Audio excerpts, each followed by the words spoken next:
This video is brought to you by that feeling that you get when you get the best parking spot in the lot. And on top of that, it's a space and a half.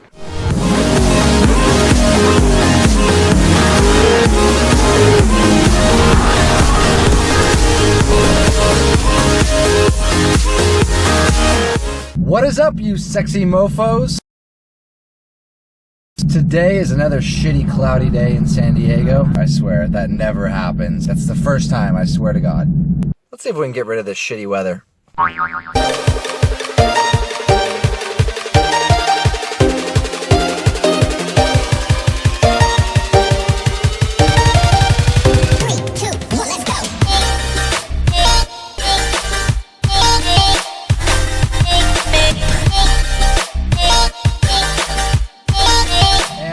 Part 2 to my most recent video. If you guys didn't catch it, I'll put some links down below on the screen somewhere. I'm not really sure yet. It was talking about how all the people on the internet are saying, you know, the 5 dislikes about the Camaro, 5 things I hate about the Camaro, and I basically explained, you know, why those don't really matter. Now today's video is going to be just the opposite, right? I'm going to talk about the things that I actually do believe matter, that suck about the Camaro, the things that really annoy me every single day. Well, there's actually not a ton of stuff, but let's get to it.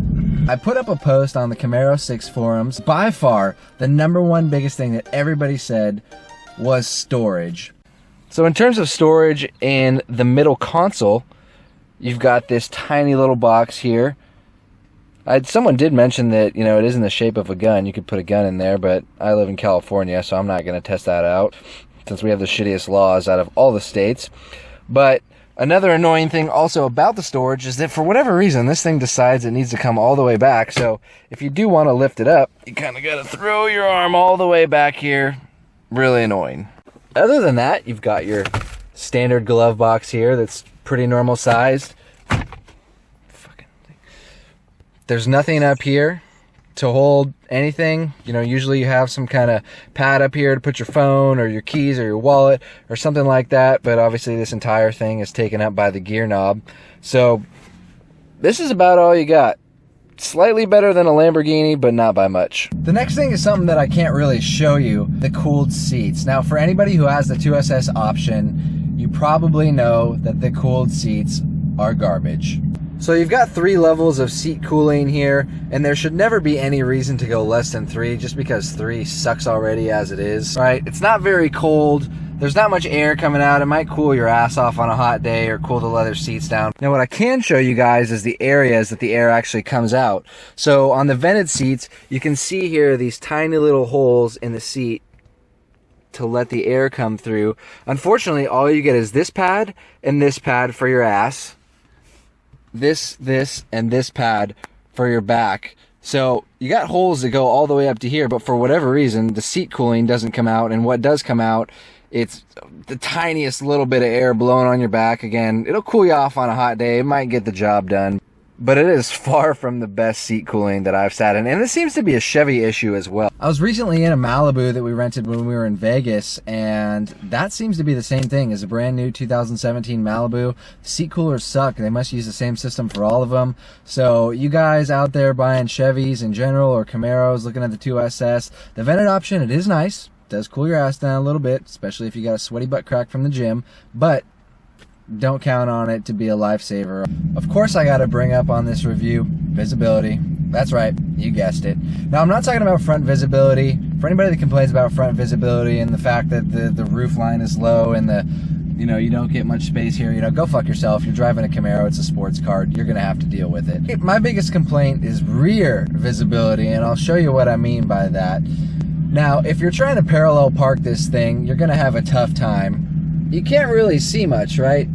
You're not going to be able to see the curb. The nice thing is they do have the option that if you put it in reverse, you can have the mirrors tilt down automatically like that, right?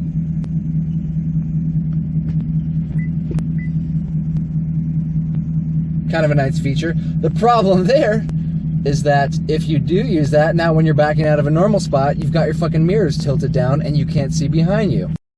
Now I'm going to demonstrate really quickly of what it's like to park this thing when you're backing up, right?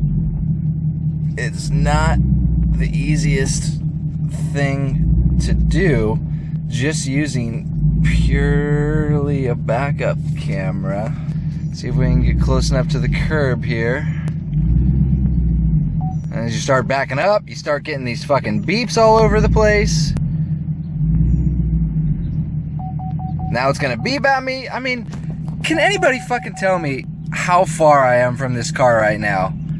I'm gonna take a wild guess and say, I don't know, 1.5 feet. Let's stop fucking beeping. Let's go find out if that's really where I'm at. For anybody watching this right now, pause the video, write in the comments section below. How far do you think I am from this VW? Let's find out. So you guys can see it's not that far. I mean, I got pretty damn close there. I think it's safe to say that if you're going anything over 0.5 miles per hour when you're backing up into stuff, there's a good chance you may hit some shit unless you're looking out your window. So you start in first gear, you're cruising along at normal driving speeds, and you decide you're ready to go into second gear. Nope, Chevy won't let you. Now you're stuck in fourth gear, going 20 miles an hour. It is literally the most annoying thing about this car, and it happens every single day. I think it's under like 30% throttle, and you're within 14 to 22 miles per hour, I believe it is. Chevy forces you to shift from first to fourth. There's like some kind of solenoid in the gearbox that doesn't let you go down into second gear. I think they did this for fuel economy purposes, obviously, but it fucking sucks. Come on, get into second. There we go. Now, an easy fix for this is just don't be a pussy with the throttle. Go more than 30% throttle out of first gear. Lets you go right into second, but not all of us want to waste that much gas every time we're going off the line. Now, you can tune this out, but honestly, who wants to tune their car, you know, and lose the warranty just to get rid of this, the skip shift?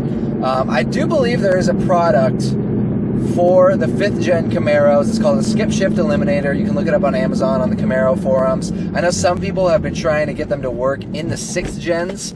They obviously work in the 5th gens. I don't know if they've gotten them to work here, but if it really bothers you guys that much, you can go and check it out. Thank you guys so much for watching. Hope you enjoyed the video. If I missed anything of shit that you hate about the Camaro, like for real hate, put it in the comments below. I'll probably just throw it into the next video, just saying, hey, you know, here's the stuff I forgot, blah, blah, blah, blah, blah.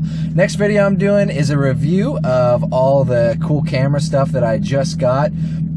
Got my new camera here, waterproof, shockproof. Got the Joby Gorilla arm suction cup thing that you saw in my video that I used today. So I'm gonna give a review on that. And what's awesome about this versus the GoPro is that it certainly doesn't cost as much. It's, you know, great for the amateur guy who's just trying to shoot some cool videos, some cool pictures on Instagram. So stay tuned for that. I think you guys are really gonna love that one. Please subscribe to keep an update for when that video does come out.